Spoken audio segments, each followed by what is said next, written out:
Hi, I'm Jeff Tucker, Principal Economist at Windermere Real Estate, and these are the numbers to know right now.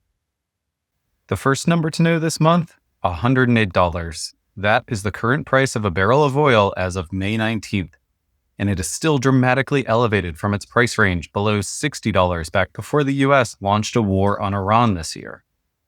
In fact, despite several tantalizing hints of the end of the hostilities tying up the Strait of Hormuz, prices have been over $85 a barrel pretty consistently for over 2 months now.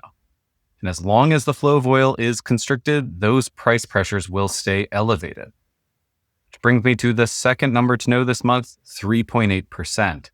That is the year-over-year change in the consumer price index, representing a sharp acceleration of inflation from the 2.4% pace as recently as February.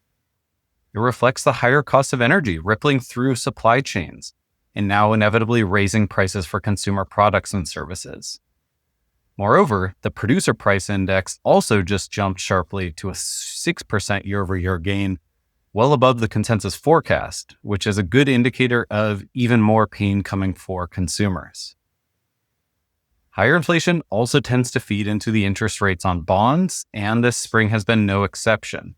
Now the 10-year Treasury bond is yielding around 4.6%. After dipping just under 4% on the eve of the Iran war.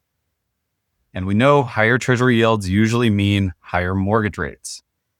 After some volatility and false starts downward last month, mortgage rates have surged up even further in mid-May, approaching 6.75% according to Mortgage News Daily. That will help to dampen homebuyer demand in the spring buying season, which is in full swing right now. So speaking of the housing market, we saw just over 1 million active listings on the market at the end of April, about 60,000 more than this time in 2020, and only about 40,000 more than this time last year. Now that year-over-year growth rate of just under 5% helps to continue a trend of decelerating inventory growth, as the market is looking more and more balanced this year, with neither a glut of home listings building up, nor a frenzied shortage condition, at least on average across the country. Pending home sales were also basically flat from this time last year in April. But if mortgage rates stay above 6.5%, I expect the months of May and June will look weaker than the same time last year.